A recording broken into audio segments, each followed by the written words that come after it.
As she takes the club away from her setup position in towards a takeaway, you'll notice that the knee position doesn't really move a whole lot. The flex in her knees stay very bent, and what you'll notice from there is that her hand path, so the path that her hands travel along, work quite significantly vertical.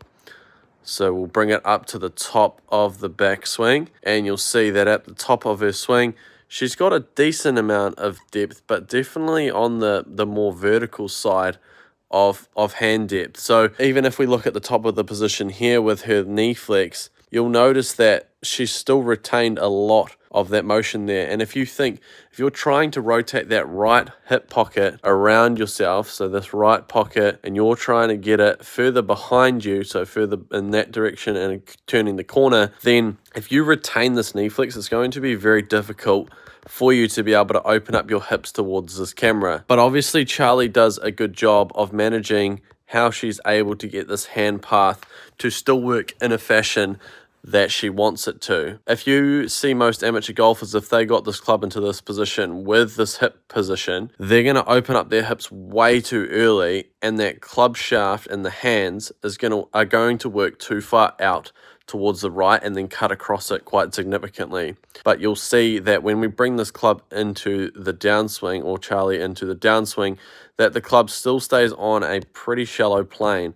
So if we look at the P5 position there, the club shaft is outside parallel and the left arm is still pinned across the chest slightly. As she brings this club further in towards impact, I will notice the fact that that club head does actually get a little bit outside of the hands. So if we just zoom in on where the club head is, it is just potentially a little tiny bit outside of the hands.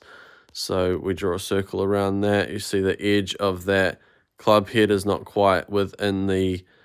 hand. So ideally, if Charley does struggle with a pull or a push or getting that club path too far to the left, then I would imagine that the best way to go about that improvement would be to try to get these legs and hips to open up a little bit more, to try to get this knee not so bent at the top of her backswing, because it restricts hip motion quite significantly, and that will allow her hands to drop a little bit further in behind her, and then you'll see that she has a little bit of a stall in her rotation from sort of this position here all the way through towards there. It's still stalled out. So from, say, P6 all the way through to post-impact and club exiting through her shoulders, those hips have really basically stayed in the same position of, they're not exactly rotating open. And so if Charley did try to get rid of that stall, what that would do is it would just create this club shaft to work further